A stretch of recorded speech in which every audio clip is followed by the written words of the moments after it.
ये बहुत ही खास तरीके का क्वेश्चन है। इसमें सबसे पहले लिमिट पे फोकस जाना चाहिए जो 0 से π/2 तक है।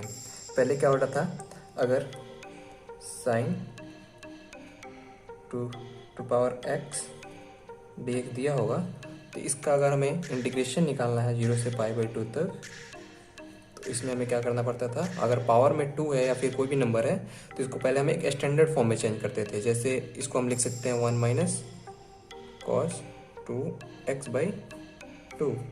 अब हम इसको 0 से π/2 तक इंटीग्रेट करेंगे, लेकिन हम इसमें शॉर्टकट के मेथड से सॉल्व करेंगे और देखेंगे बिना सॉल्व किए इसको डायरेक्ट हम आंसर कैसे निकालते हैं। तो जो ये शॉर्टकट है उसी क्वेश्चन पे अप्लाई होगा जिसकी लिमिट 0 से π/2 हो और साइन पे कुछ पावर हो। देखो, इसको सॉल्व करने के लिए हमारे पास एक फॉर्मूला है। जैसे हम इसको 0 से π/2 साइन पे पावर mx dx को लिखेंगे m-1 into m-3 into m-5 upon m into m-2 m-4 dot dot dot into k। देखो, इसको सॉल्व करने के लिए सिंपली ये फॉर्मूला याद करने की जरूरत नहीं है, मैं सिंपली इसको याद करा दूंगा। यहाँ से क्या करो, m को उठा लो और 1 को सब्ट्रैक्ट करके 2 के इंटरवल पर लिख लो। जैसे सपोज 0 से π/2 sine to the power 5x dx दिया हुआ है।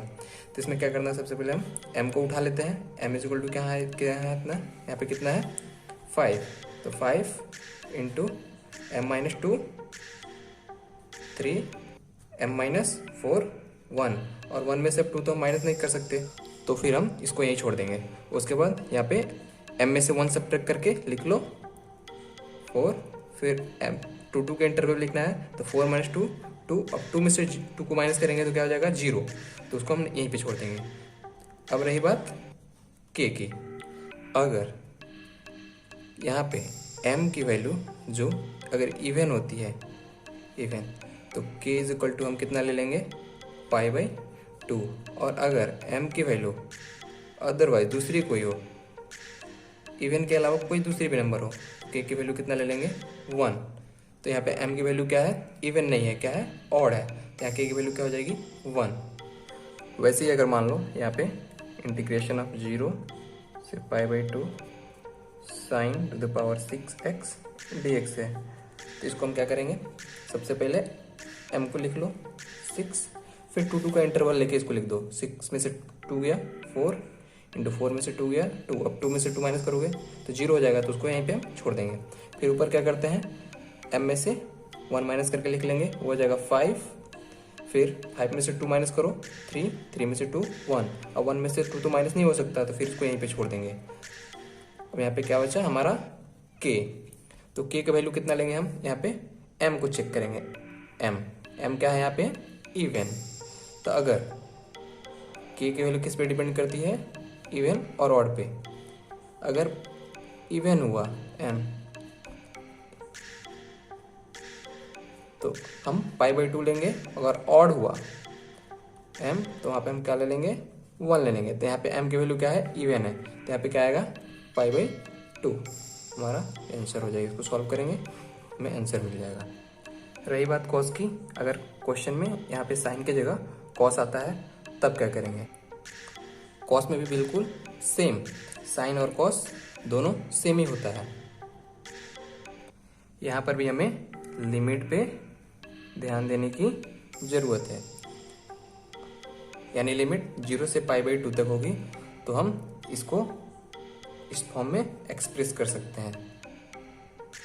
जैसे मान लो इंटीग्रेशन ऑफ 0 से π/2 cos 8x dx दिया हो, तो इसके लिए हम क्या करेंगे, सबसे पहले m को ले लो, फिर 2 का इंटरवल 8 - 2 6 6 - 2 4, फिर 4 - 2 2, फिर 2 में से अगर 2 माइनस करें तो क्या हो जाएगा 0, तो हम फिर इसको यहीं पे छोड़ देंगे। फिर ऊपर क्या करते हैं 8 में से 1 माइनस करके लिखते हैं, तो 8 माइनस 1 7, 7 में से 2 माइनस करेंगे 5, 2 का इंटरवल बनाना है हमें। फिर 5 माइनस 2 3, 3 माइनस 2 1, 1 में से 2 माइनस नहीं हुआ, फिर यहीं पे इसको छोड़ देंगे। अब इसमें भी रहा k की बात, यहाँ पे k, तो इसमें भी रही k की बात। तो हम यहाँ चेक करेंगे ये इवन है कि ऑड है। अगर ये इवन रहा तो हम क्या लेते हैं π/2। अगर ये ऑड रहा तो उसके लिए हम, या फिर कोई दूसरा इवन को छोड़ के कुछ दूसरा हुआ, तो फिर उसके लिए हम लोग यहाँ पे क्या लेते हैं 1। ओके।